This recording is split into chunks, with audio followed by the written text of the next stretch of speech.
it's no different than making an arrangement. What are you going to choose? Like, how often can you go see somebody? What are you going to do as far as protection goes, sexual type history, that type of thing. And I always love this one. It's, to me, I always teach BDSM, right? So you got boundaries, you got your desires, you got your sexual history, and what kind of meaning are you going to make? And so, and these are important because the meaning that could be made is, all of a sudden we had sex and now it's time to get married, right? So you got to be really clear on some of these things.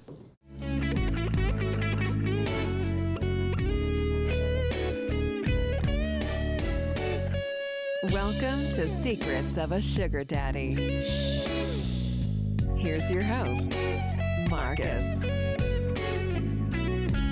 Welcome to another episode of Secrets of a Sugar Daddy, the #1 sugar dating podcast in the world, where we pull back the curtains and expose the good, the bad, and the shocking stories that Lilly tells us. Yes, I do. Good afternoon, Lilly. How are you? Mostly shocking. I'm great. So, Lilly has a sugar daddy that likes to explore different lifestyles, I guess. Mm-hmm. Is that a good way to put it? Yes, he loves exploration. He likes experimentation. We're at the level of observers. Observers Observers of all things. So he sexy took you, and interesting. Yeah, so he took you a little bit out of your comfort zone recently. Yeah. Why don't you tell us a little bit about that? Well, he just wanted to visit a swingers club and see what that was all about. And we've actually gone twice, and both times we just remained observers, but it's really fun and fascinating. It really is. So while you were at the swingers club, is that what we call that? I guess. You met a young lady named Gayle Lynn. Yes, and I did. We have her as a guest on our podcast today. The reason is because she actually does coaching for evolving relationships, and these are non-traditional partnerships, I guess you would say. And I think sugar dating would maybe even fall into that. I think it definitely falls into the non-traditional category. Yeah. So welcome, Gayle.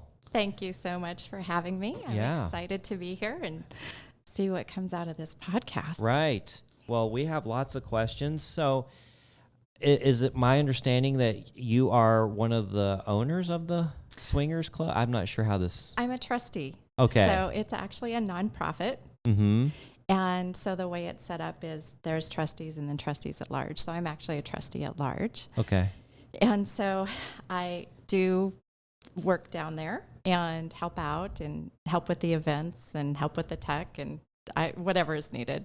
And I love it. The atmosphere is fantastic. The people are fantastic. They're almost like family because they come down and it's a social club first before you go thinking it's all a sex club and there's sex everywhere. It's not like that, is it? It really is a social club. People are there just visiting and drinking and listening to music and having a good time. Yeah, a lot Absolutely. of people come down and they don't even have sex or they don't participate. They just come down because there's like-minded people there. Mm-hmm. And that's what people like is that tribe community. And that's what that private membership You know, has that's become. interesting. I've never been to a swingers club. Is that what we're going to call it? It's a lifestyle Lifestyle A club? Okay. lifestyle club. Yeah, I So, didn't know what to call it. I've never been, but the way you described it reminds me a lot of sugar dating. People think it's all about an older man with a younger woman and all they want is sex, but there is so much more to it, and it's much deeper than that. And actually, like you said, sex is not involved a lot of times. Yeah, and that's a good thing because people want companionship. They crave the contact, the conversation, just the touching, the cuddling sometimes. Mm-hmm. All of that is a whole thing. It's not just about the sex.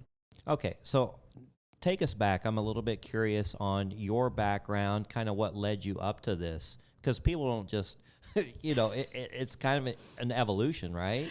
It is, and it was definitely an evolution for me. For me, this was like becoming a relationship coach is like my hero's journey. If you've ever heard of Joseph Campbell and, you kind of have something happen in your life and then you have to go out, you have to live through it, slay the dragons. And then once you figure it out, you come back and you bring it back to your people, right? So for me, what happened is my husband came to me and he wanted to have sex with somebody else. I know, right? Wow.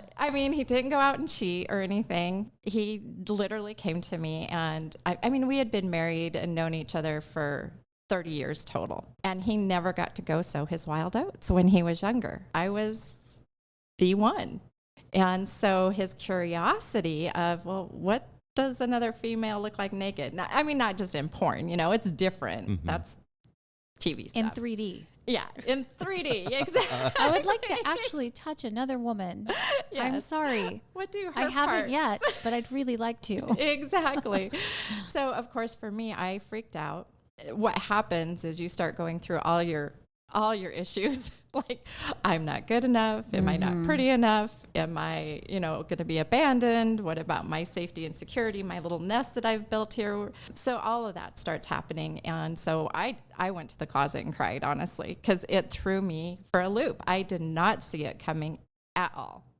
And so the first thing we did was we actually chose I kind of owned up to my stuff and he owned up to his stuff because there was a lot more going on in our lives at that time.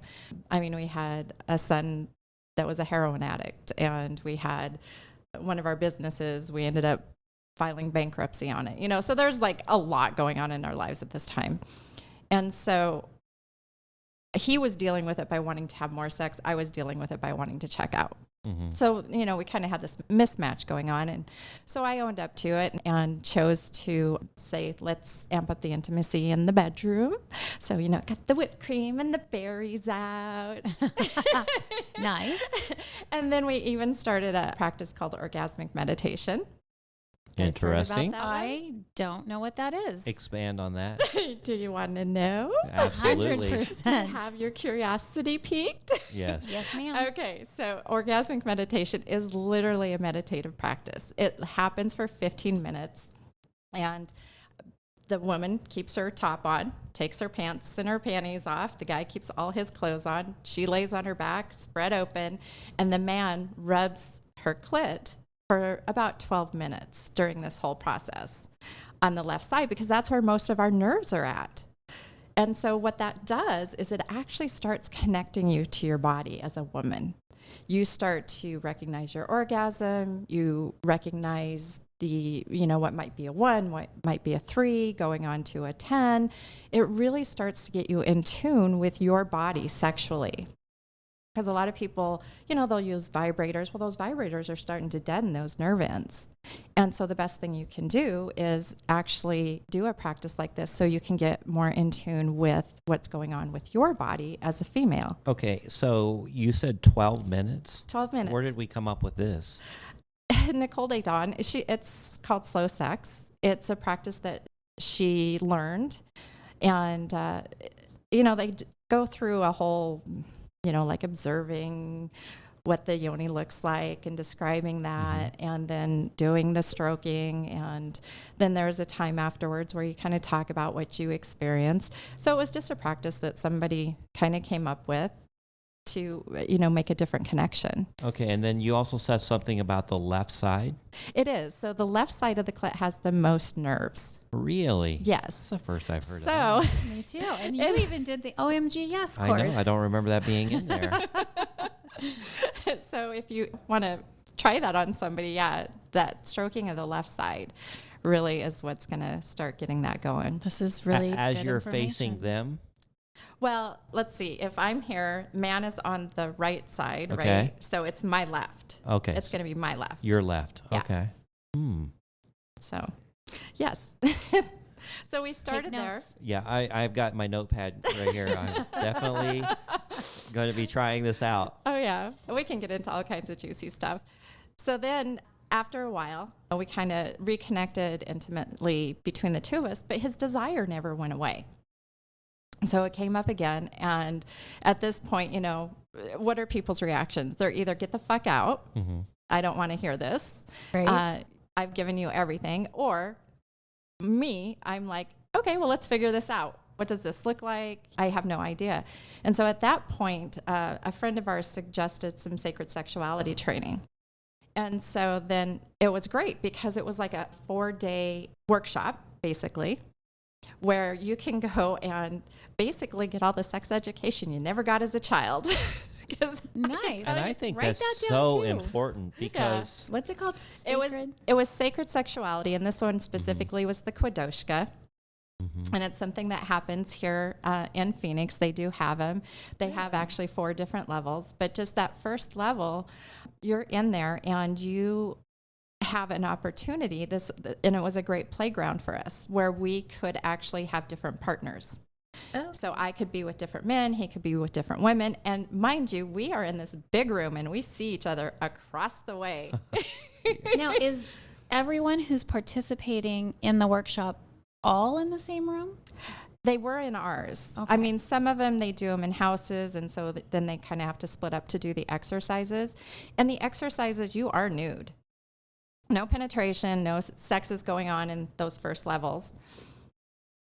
However, you're still very vulnerable. But what it did for me is, oh my goodness, I started to accept really who I was in my body, start to drop in, knowing who I am, and being able to experience just these different guys in a completely different way. Something that when you're monogamous for years and years and years, you kind of get into a rut. And you can try and spice it up, but it's just something different about a different person. They're a completely different mirror for you. You get to learn something new about yourself every single time you're with a different person. And that's, for me, that's what relationships are. People, as they interact with other people, they become different. Or let's just say, people pull different parts of you than, let's say, Lilly. The way I act around her, maybe sexually or even just in regular life, she's going to pull a little bit a different part of my personality than you would. Like if we hung out, or if another person. So many people tap into all these different parts of your personality, your sexuality. I think that's why men get so excited about the idea of being with different women, is because, well, first of all, the excitement of the unknown. And then they'll just be wildfire over this one girl sexually, and then somebody else that might be soft and sensual, and then another person brings out a different side. So they're getting to experience all these different sides of people that bring different sides of them out. Exactly. And I don't know about you, Lily, but I like what... You like what? I like what I can experience between amongst the other guys and see what they pull out of me, right? Mm-hmm. But what you're referring to, too, is there's some work that was done on the sexual blueprints. And so when you're thinking sexually, just like you do a personality test, right? And, okay, you're introverted, extroverted, or, certain different ways. Well, there's some work that was done on sexual blueprints. And so there's like the sensual that you were talking about, where somebody really likes the flowers and the music and the atmosphere just needs to be perfect before they can engage. Then you've got the sexual type that can just, jump in bed and let's go, babe. Mm-hmm. Then you got the kink, right? So anything that's going to be kink, it might be BDSM. It might be you've never had sex with the lights on and all of a sudden you're doing it with the lights on. Like that could be your kink for that. Sure. It's always another level. Public sex, that's a kink. Or oh yeah. I've seen some of that down at the Hive. And then there's the energetic. And so that's actually somebody who can feel somebody else's energy, and you can orgasm without even being penetrated. So you can really, or just feel. That's one of my top ones. So I can really feel when you're about ready to go, because I just do. Mm-hmm. And it makes it more exciting. And then there's the shapeshifter that can kind of move between all of them. Yeah. We're all a part. Some of them are stronger for one person, but we're all a little bit of all of those. But that's what you're seeing too when you bring that out in somebody. It's because their makeup is a little bit different, and you get to experience that, and that's exciting. So sort of how they have personality tests, is there one for the It is.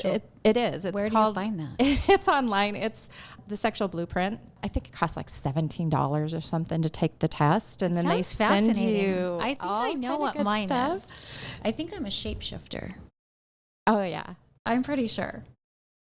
I could see. Because doing like Yeah. Doing the sugar baby type thing, you learn to kind of morph and shape shift into whatever or whoever's in front of you. And I can do the same thing. Yeah. Yeah.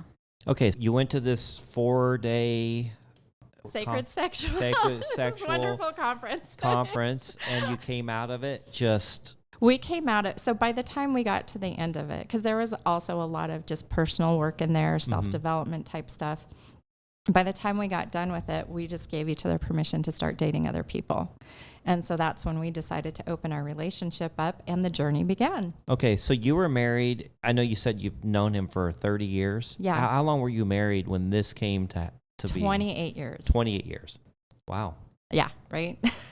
This is fascinating. So this is a are there- leap of faith for Are there you. rules Oh, yeah. and parameters around what this dating other people looks like? Yes, they can be. And it's always strongly encouraged whenever somebody wants to open their relationship that there are some pillars of agreements that you're going to put in place. It's no different than making an arrangement. What are you going to choose? Like how often can you go see somebody? What are you going to do as far as protection goes, sexual type history, that type of thing. And I always love this one. It's to me, I always teach BDSM, right? So you got boundaries. You got your desires, you got your sexual history, and what kind of meaning are you going to make? And so, and these are important because the meaning that could be made is, oh, all of a sudden we had sex and now it's time to get married, right? So you got to be really clear on some of these things. Let's avoid that one. So yeah, I was the first one. Of course, he brings it up and he always teased me. He's like, you lapped me. And I'm like, I don't know what to tell you. So he brought up, he wanted to try dating outside of the relationship, and you were the first one to actually do it. And I was the first one, yeah. And how did that experience go? I had a great time, and he definitely, there was some jealousy that came up because jealousy is one of the main things that I deal with in my coaching is communication and jealousy. Those are like the two biggies. So we had to work through a lot of that. For me, it's kind of interesting. I have a natural compersion. And do you guys know what compersion is? I have no idea. Go ahead and expand on that. Yeah. So compersion, it kind of came out of the poly community. And what it is just having this vicarious joy that your partner is enjoying themselves. So if they're enjoying themselves sexually, however it is in life, that you're just happy that they're happy. And a lot of people have a hard time going there because jealousy is like this big onion that you have to kind of peel back layers on. It can start with belief systems, like where's your belief systems? You were told that it's supposed to be one man, one wife forever, the rest of your life. Okay, is that what you really believe, or is it what your family and society and the church believes? And so really starting to break down those belief systems, that's a layer of jealousy. And then you've kind of got envy. You might have some shame in there. There's a lot of different places, but down in the core of it, that's where we want to get because that's where the freedom is really at. Yeah, and that's the part I struggle with because I grew up with that find a girl, get married, have kids, live happily ever after, never cheat on your wife, and things will be great, right? Yeah, and the relationship escalator. Yeah, and that's kind of how I grew up and was basically profiled to follow that path, and I just found it wasn't working for me.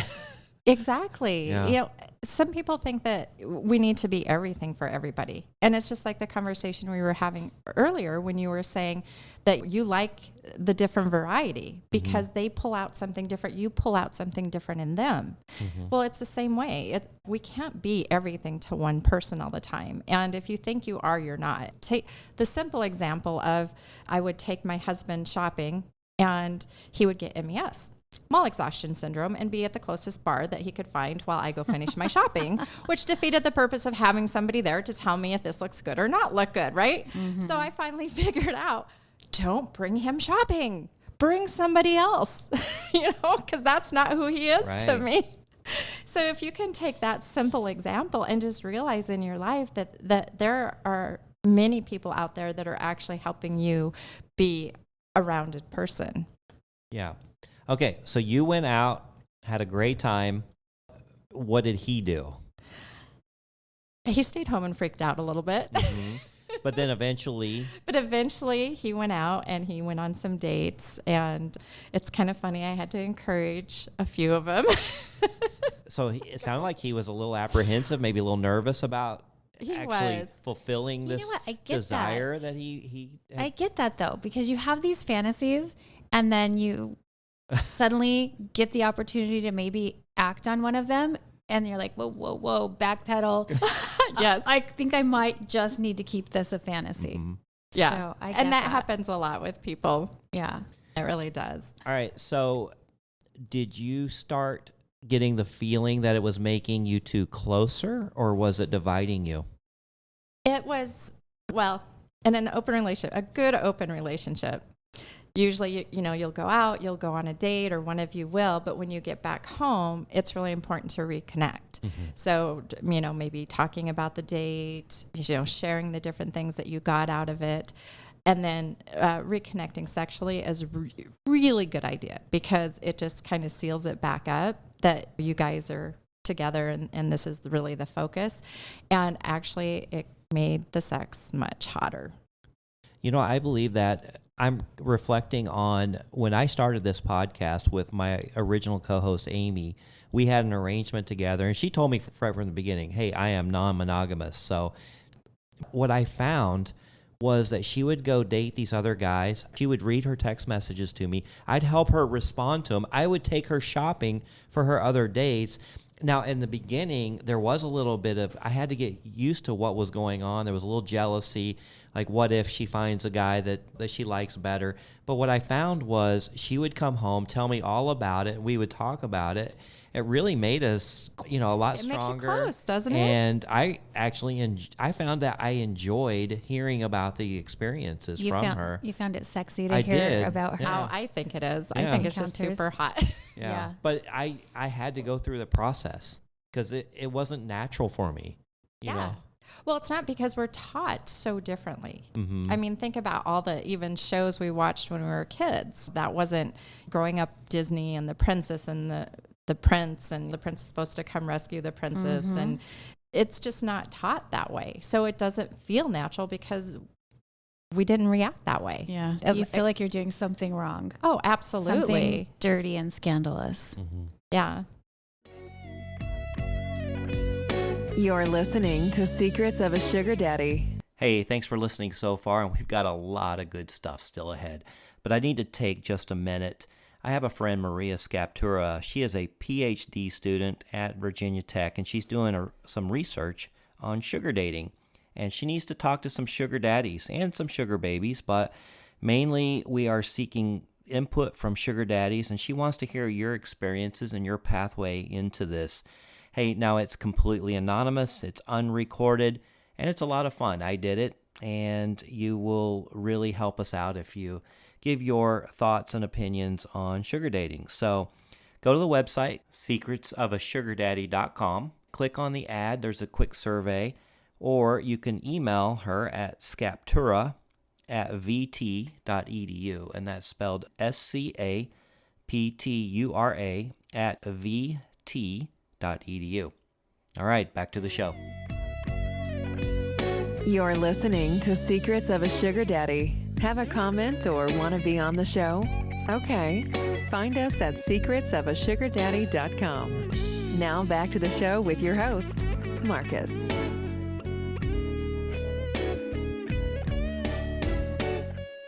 Okay, so at what point did you decide to start coaching and helping other people? For me, well, it ended up being my corporate job went away. And so I did some soul searching, and I'm like, okay, what are the things that I've been through in my life? And of course, there's two biggies. One was having a son that was a heroin addict. And the other was going through all of this relationship stuff, which took a lot of self-development and learning good communication skills. I mean, gosh, we used to communicate sometimes for 4 hours a day. When we first started getting into this, it became a part-time job just communicating about having an open relationship. And once we started to learn good communication skills, it started to get cut down. So I'm like, oh. And then I'm always talking to people about their relationships. So it was just like a natural fit for me to decide to do this. Mm-hmm. So on your website, and it's for our listeners, you can find her at relationshipsevolving.com.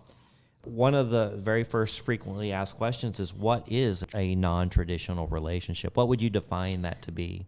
It's a very, very, well, all kinds of things, but, it can be an open relationship, polyamory, swinging that we talked about, the sugar dating, anything that is not the traditional monogamous relationship. And for me, the way I view it is a relationship really needs to be decided on the people who are involved. Mm-hmm. Just like in a sugar relationship, you decide what is involved with that.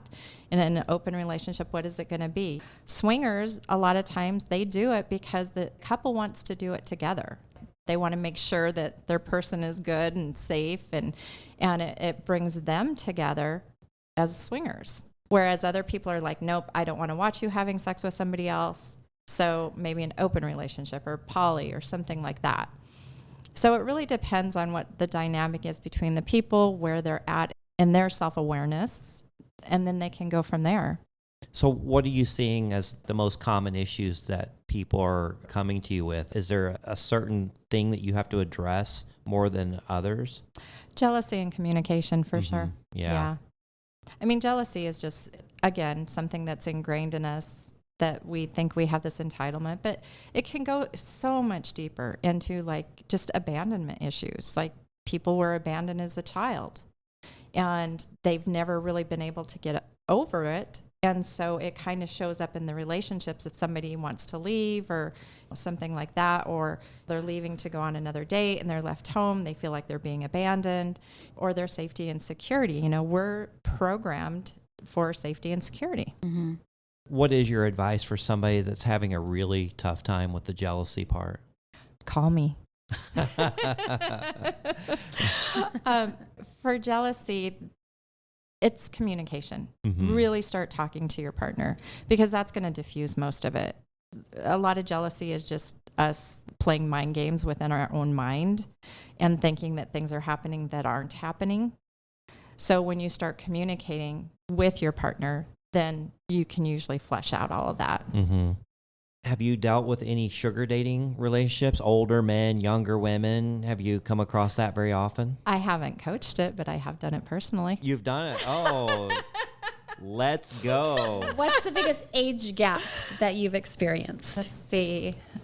Oh, gosh. So, okay, I want to hear, okay, you just opened up a whole new can of worms. The way I look at it is if I experience it, mm-hmm. then I can coach it. 17 years is the biggest age gap. The biggest age gap? For an older. And then I've done probably 10 years younger. Okay. So tell us how this came about. It wasn't online, was it? Or was it? Oh, yeah. Oh, you found somebody online. Yeah, okay. I did. Through Seeking. Okay. Was this while you were married? No. Oh, because I'm thinking 30 years, 28 years. Seeking wasn't a... No. Yeah, no. I'm trying to put that to a timeline together. This is something more relatively new. I experience online dating because, I have clients that come to me and they're like, I don't know about this online dating thing and all this type of stuff. And so I'm like, okay, I need to experience. What are they having a problem with? What's going on here? And I'm getting pretty darn good at finding the scammers. You find the clues and the hints, and you see the same patterns. And so I did. So at what age did you sign up to be a sugar baby? Oh, my age. In my 50s. In your 50s. Well, Lily's in her 50s, and we're finding that women in their 50s are actually finding a lot of success. I think so because, one, we're more mature and have more experience. So, yeah. A little more open-minded. Yeah. Okay, so you signed... Less judgmental. Yes. Right. My biggest age gap was 23. I just did the math. I have a hard time going too young. Yeah. I think there's a lot of these guys out here. Isn't there. Okay, so you jumped on Seeking and you started getting messages. Did you message men? How did that work for you? I did a little bit of both out of curiosity. And it's interesting because what I found is there's a lot of guys on there just seeking a regular relationship. There really are. Yeah. Yeah. More and more. And that's why we talk about relationships so much during this podcast, is because it's basically just compensated dating for the most part. Which is no different than a marriage sometimes. Right. It's exactly Well, like a marriage. it's all compensated dating. Wives are expensive. Girlfriends are expensive. Sugar babies are real expensive. Yeah, I mean, it's no different. And people like to put stigma on it, and people open your eyes, take a look. What are you doing right now? You're doing the same thing. Mm-hmm. Yeah. So, unless you're the one always splitting 50-50, Yeah. and that doesn't happen. There are some relationships like that. There's a few. It's I don't understand those. surprising. Yeah. Yeah. Because people will tell me, well, my wife, she has to pay these bills, and then I pay these bills. I don't know. Mine was, I paid all the bills. My marriage is like that. We And split then- things up, but he had a bigger income, so he definitely did most of the financial Mm-hmm. stuff. Okay. So, Gayle, tell us about some of your first sugar daddy experiences. Oh, God. Oh, she's laughing already. They were that bad? That memorable? No, it's all good. Nothing super outstanding yet. Oh, so you're still... Oh, yeah. Okay. All right. So you're still active on I'm seeking still a active sugar on there, daddy? yes. Oh, you actually have a profile on I do. on Seeking. I do. Oh, I thought it could have been a different one. I know there's several out there. Yeah. Have you tried any others? I haven't. No, we really haven't either. You know so- what? There's only so much time in a day. Exactly. Yeah. No, I'm off every other dating app except that one, just Yeah. because Yeah. it's just one alone is so time consuming. It is, just the messaging back and forth. And then we've got real other parts of life that are going on. Mhm. So it can get time consuming. From what I hear from Lilly and Kimmy and all the sugar babies that we interview, the most difficult thing is talking about the financial part of it. I think so. Because it's, again, not natural Mm-hmm. to talk about it. I think that was probably definitely a thing for me. Because you are looking for chemistry, but you are also looking for a financial gift or allowance or something to help out. I mean, I just think that kind of adds to the sexiness of it for somebody to really spoil you and really value you and really appreciate that you're giving them your time, your energy. Mm-hmm. I don't know. It adds to the sexiness for me. So Yeah. what do you think are some of the biggest issues in the sugar dating world? Well, on that site, I think it's like actually first of all, you got to get the scammers out Oh, yeah. because that's a time waster. It's such a time waster. But like on Seeking, it's because they've opened it up and it's become broad. What I'm noticing, there's just a lot of guys who just want a relationship. They don't necessarily want to be a sugar daddy. Yeah. And they don't even, I think, sometimes even realize what initially seeking arrangements was, because now it's just called Seeking. Right, and they've kind of taken the verbiage about like an arrangement out of their homepage. So I think there's a lot of confusion going on there. I think so. I've talked to some guys and they've been on there for quite a while, several Mhm. years. And they were just saying how it's basically changed and become almost like a regular dating site. Mm-hmm. So it's almost hard. So when you talk about money, it's almost like, okay, are you looking for a sugar baby? Oh, no, I just thought this would be a good site to be on. Okay, gotcha. Good luck with that. Right. Okay, so as you go on a date and with a sugar daddy, what do you think are some of the biggest issues relationship-wise? Once you finally filter out and get one that knows what's going on, what do you think it is, Lily? I've got some ideas. Well, I was thinking of a different question that I wanted to ask Gayle. What was your question? what are the What do you biggest- think some of the biggest problems are with the sugar daddy, sugar baby relationships? Once you actually meet somebody, you're going out, what do you think you're encountering the most?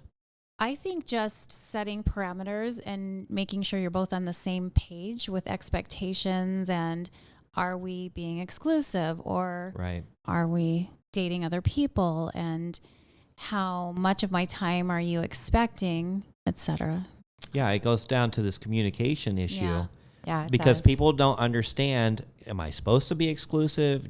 Can I still date other people? You've run into that issue. Yeah. where guys get very upset that, oh my God, you're seeing somebody else. I've seen you once. How can you go see somebody else? Yeah, we've gone on one date and now we are in love, and they're going to sugar me once every 3 months, but I need to wait for them and be exclusive. Right. Yeah, you got to sugar me a whole lot more if that's I'm like, the case. oh my. My question was, so on your profile, do you state that you're married? Or are you married? I'm not. Oh, you're not married. I'm not married. Okay. I just thought you still So, were. I am not. We are actually divorced. Okay. So we can go. That's a Now, whole nother conversation. Let's delve into that.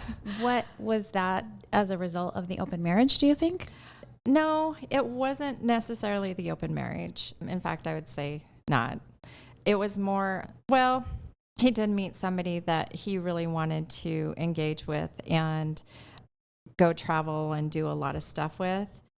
And it was kind of getting complicated also being married and doing other things. And it was just like, okay, what if we really took at the beginning of our marriage, why did we get married? Well, okay, we got married because we had sex before we were married and we got shamed for it, right? So then, of course, we got married. Well, we had a great time. We created all kinds of businesses, had 3 children, all that stuff. It was all good. But he is really searching for who he is. And he's still searching. He's in his midlife crisis right now. Oh. And so I'm just like, you know what? Let's just break this and we can each kind of go and experience our own stuff and go do you go travel and do your documentaries and whatever you want to do. He was there the night. He was the filming that night. Oh, okay. Yeah. That you came down to ask Sarah about the podcast. Yeah. And I don't remember him. And we're really, really good friends right now. That's good. And that's nice. yeah, I mean, we've gone swinging together outside of the marriage. So, it's just kind of one of those things where, yeah, it was more of, we've learned so much about each other. What would it be like to just go on different adventures and find ourselves and learn more? Because we kind of, you get so enmeshed after 30 years. We basically grew up together. Mm-hmm. Okay, here's another good question. Okay. What are your thoughts when one of the gentlemen on Seeking hits you up, but they acknowledge that they're married? Well, I haven't had that done yet. Oh, they haven't acknowledged it? Or you're sure they weren't married, or they just didn't bring it up? Yeah. Because a lot of them say married but looking. And when you ask what that means, some of them are in an open relationship and they say their wife is well aware and knows what they're doing. And some will actually admit, no, I need discretion. Anything I do in the sugar bowl has to stay in the sugar bowl. So I just didn't know what your experience was with that. That experience happens across all the apps, honestly. Oh, yeah. Of course it does. Yeah. People, guys, they have a hall pass or it's a don't tell type thing. And, my experience in open relationships is I've always been very open. So if there's a third person that we're bringing in, like my husband would meet him, or I might meet the woman before we even engage in a relationship. And that's probably the most healthy way because then it's all out in the open. Yeah, that makes sense. So you can always ask that one. If they're really honest and they're like, their wife knows, then it shouldn't be a problem. And that's how you know if it really is or not. Great idea. Because why not? Why not meet? I mean, this is his significant other in his life that he, for whatever reason, he wants to have other relationships. If she's really okay with it, then she shouldn't have a problem with it. What's funny is my co-hosts get messaged by the same men and they'll start comparing notes. I'm sure you guys being in that age range. I'm sure we would probably know could. a lot of the same daddies. A lot of them. Could go compare notes. And yeah. Gayle, how long have you been on the site? Oh, I just within this year. Within this year? Well, So. Lilly is coming up on her 1-year anniversary. So In November. And not Wow. too long. So tell me, how has your experience been? It has We been don't have time for this. all over the place. I mean, you're going to just have to listen to the podcast. Oh my Start at the gosh. beginning. I've listened to your podcast while 60. I'm working out. 62 episodes later, and I've only been in a handful of them. Yeah. Maybe like a dozen. But the daily stories that I get to hear from her and my other co-hosts, because we work together, it's been a great relationship. I met them on the site, and we had short-term arrangements, but I just remained friends with them, and I just thought they were great people. And they offer so much, that not only just to me personally, but to my business. And so I've hired them, and I didn't know how that relationship would work out. It's been fabulous. It's been wonderful. Yeah. And you've awesome. met. It's the best job I've ever had. We have so much fun. We get a little done. Yeah, they get a little. We have a lot of fun. I love it. But while we're in the office, I get to hear their messages from other men, and then they start talking about, oh my God, can you believe this? And I mean, every day we talk about sugar dating 4, 5, 6 hours a day, and we do a podcast 1 hour a week. You guys have no idea. Well, I'll just The tell you stories. one. We Okay. probably have time for one. Oh, we've got This time. just happened yesterday. Okay. And I always say, I have now heard it all. And then something happens like this, and I'm like, well, there's a new one. So a guy reached out to me on the site, and he said, hey, I am going to be in town for a bachelor party. There's going to be 6 of us. Would you like to hang out with us and have some fun and party? Oh boy. And I said, well, what does that look like? Are you just inviting a lot of girls off the site? Is this going to be like a group atmosphere? What do you mean? What does have a lot of fun at your bachelor party look like? And he said, no, it would be just you. And I'm like, what? Okay. Go on. Tell me more. Now she's just curious and just And wants that's to what hear I would it. do Yeah. too. I wouldn't Yeah. say no right away. I'd And get curious. Long story short, because there was banter back and forth quite a bit. But long story short, each guy wanted to pay $500 to be with me at the bachelor party, all on the same night. I'm like, So we got a gangbang going on you here. gotta be kidding me. And so at this point, I need to know more just because I was curious what they were up to. So he basically said you would just take a turn with each. And I said, well, is everybody standing around watching each other if they want to? Okay. No. Sorry, I'm Oh, out. thank you. But it gets better. Oh, really? Oh, yes. I'm hanging out with my coworker. And our co-host, Kimmy. Last night, she came over. We were watching the Jeffrey Dahmer show. Why? And- Why? And just hanging out, and we're checking our stuff while we're sitting there. And she goes, oh my gosh, this guy just offered me to do a bachelor party. I'm like, oh wait, I know his username. She's like, yeah. And he's offering me $2,000 per guy for 4 guys. Oh, man. So between the How morning, unfair. so between the morning when he began hitting women up, and I'm sure we were all just like, not no, but hell no, to the night when he's getting kind of desperate because the bachelor party's this Saturday. Oh. So the price is going up and the number of guys is going down. But I'm guessing some of the guys at first like, yeah, let's do this. And then they're like, okay, yeah, we're not doing that with our bros. Come on. So it's down to 4 guys and up to $2,000. Okay. If you well, know good anybody to know. interested. If I see that one come across my profile. I'll tell when we get I off. know I'll the tell story. you. I'll tell you the username when we get off of Okay. here. Now, these girls get all kinds of strange messages from men on the site. And, and we do this podcast trying to teach people how to weed through the bullshit. But these messages are quite amusing. Have you come across anybody to ask you to do non-traditional things or Not yet, like thankfully. put them in a I get cage it all and the beat time. them? And What is it about me? I get it all yeah, the time. you're a magnet for that stuff. I am a magnet for the weirdos. Well, we do have magnetics, and it's interesting. If you start looking really at your magnetics, you will find you get the same kind of thing until you're like, okay, I need to change my magnetics right now. I because- know what my magnetics are, and there's one I want to change and one I don't. My magnetics are babies love me and weirdos. The deviants. Yes, The deviants That's are the drawn magnetic to that me. you need to change. Yeah.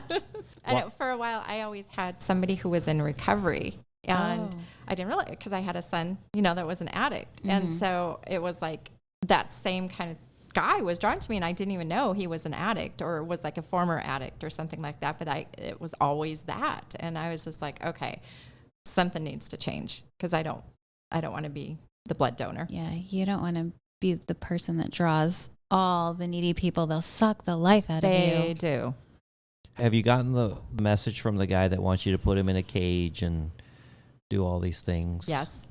Yeah, everybody gets that message. He has not hit me up, but Well, I don't know if it's that guy, but I have. I mean, how many cage guys could there be? Well, no, but I've been asked to be a dom. Mm-hmm. So I don't know. He didn't.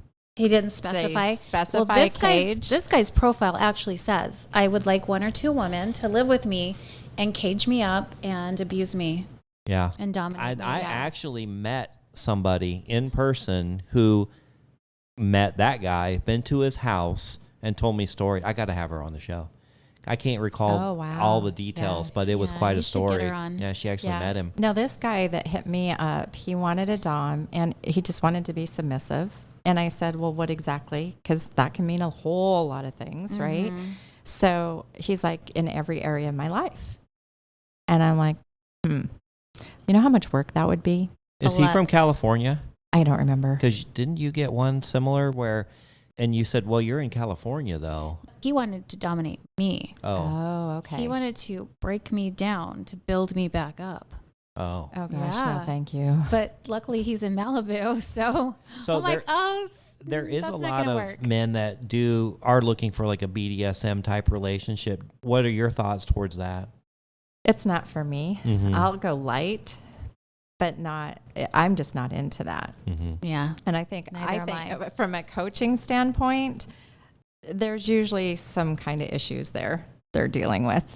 See, our co-host Amy, she loves that. She worked at a dungeon, Yeah. a legitimate dungeon where people would come in, and that's what they requested. Yeah. But Yeah. she's the first to admit that does stem from trials and tribulations that she's gone through. Mm. It's in her usually life. a trauma that they've had Yeah. that, either they're seeking to be submissive or be controlled or. Well, and she also thinks that she's always been wired a little differently. Yeah, So- self-admittedly. Well, yeah, and some people just enjoy it. And, I see people down at the club because there's a St. Andrew's cross down there in a flogging Yes. room. Mm-hmm. And, some people, flogging can be very sensual, right? But then when I see bruises across all these girls' butts, I'm just like, oh, okay, Yeah. you do you, girl. Yeah, I don't get it. Have you seen that? I think it's on Netflix, the Sex Rooms. Yeah. What do you think of that show? Oh, I thought that room was fantastic. Isn't it? Lily, have you seen it yet? I haven't. So basically, instead of like remodeling somebody's bedroom or a house, they actually build a sex room for couples that maybe that have had, their relationships getting stale. It's very well done. It's a very classy show. Yeah. But or this- they had babies and they want to get back into the sex, or and they want to have a room that's hidden away. Oh, So okay. they'll do like hidden rooms that have different, they might have some BDSM stuff, or they might be super luxurious or That actually sounds sexy. Yeah. it is. I What is it called? enjoy it. Sex, How to build a sex room. How to build, yeah. How to build a sex room. It's Okay. on Netflix. I've heard that there was a show out there. I just didn't know what it was called. Yeah. It's a good one. So Gayle, do your children know about your lifestyle and what are their thoughts? They do. Well, it was kind of interesting when, my husband and I would I'll get dressed up to go out on dates, and we're like, bye, we're going on a date. And then we take separate cars because we used to do Oh, that's date funny. night. So it they were in high school and college age. And so we finally decided to tell them that, we are seeing other people and everything. And then they kind of watched our relationship, and they met my boyfriends, and, they met some of his girlfriends, and he lives with our youngest son. And so I know he brings girls home, Uh-huh. but it was fairly open. They don't know every detail, and that's okay. But they do know that, okay, you guys are on a different journey. And for me, it was really important for them to know. A lot of people hide it. And I'm like, why hide it? It's just a different way of being. By hiding it, you're saying, oh, monogamy is really the only way to go, and this is a secret. And it's not. It's your own choice. What were their reactions when you came out about it? Were they all very accepting? Did anybody? Oh, I think they had their quiet judgments and didn't really say a lot. My oldest son, he is just like, you do you, Mom. And he was always super He's like, I don't supportive. want to picture it. Just You do you. Just don't tell me any details. That's pretty much it. They don't want the details. And then they're like, okay, And like my youngest son, he knows that I go to the club because I was there one time. I had this dress and the strap broke. So then it just falls and, I have one of the girls just flinging out. And I said, oh no, I don't have anything to fix it. So I had bought another dress. I happened to that day, but I didn't put it through the test. I didn't put it through the bend over test and see what happens. And the girls just kept falling out, and I'm getting ready to go to the hive. And so he's like, Mom, what the hell are you wearing? And I said, just get me to the car. I will keep them in long enough to get to the car, and then I will get something when I get down to the club to fix it. And so he graciously walked me out. It was pouring rain. And he's like, oh, Mom. That is so funny. How long have you worked there? Just this year. Oh, I started this year. Franco actually asked me to come down. He saw what I was doing, and he said, there's a lot of members down here that could really use your help. And so I started going down there and hanging out. But then I don't want to play down there because of what I do. I don't want to be in the middle of a couple. So I don't play down there. But I'd go down in there and visit with people. But as soon as I saw a guy undressing me, I'm like, gotta go. Talk to you later. And so then I asked Franco, I said, if you guys ever need help, let me know. And he's like, well, yeah, we are getting kind of burnt out. Some of us need to take vacations. And so, I have fun going down there and helping them out and being around the people and visiting. And okay, so the people who work there, are you paid to work there? Is it volunteer? No, paid. Paid. Yeah. Okay. Yeah. And are there any rules about the people who work there interacting? Is that allowed or not allowed if someone were to want to interact with them intimately? You can, but sometimes it's so busy. It's just like you don't want to take the rooms up for people who are there to enjoy themselves. So I always keep my play out. There's been different times where some of the workers have played, but it's because it's quiet. Okay. And then if people are interested in observing or being introduced to that type of lifestyle club, how would they go about finding? Because I've Googled the Hive and I could not find it. Because it's a private membership. So the one way you can find it is on Cassidy. Okay. And that's spelled with a K. K. That's where my sugar daddy found it. Yeah, Cassidy.com with a K. That's kind of a swinger site. Or, some people have found us off of Reddit because people are asking around. Some people have found us off of Facebook groups or just referrals. Yeah, it's very kind of underground then. It is kind of underground.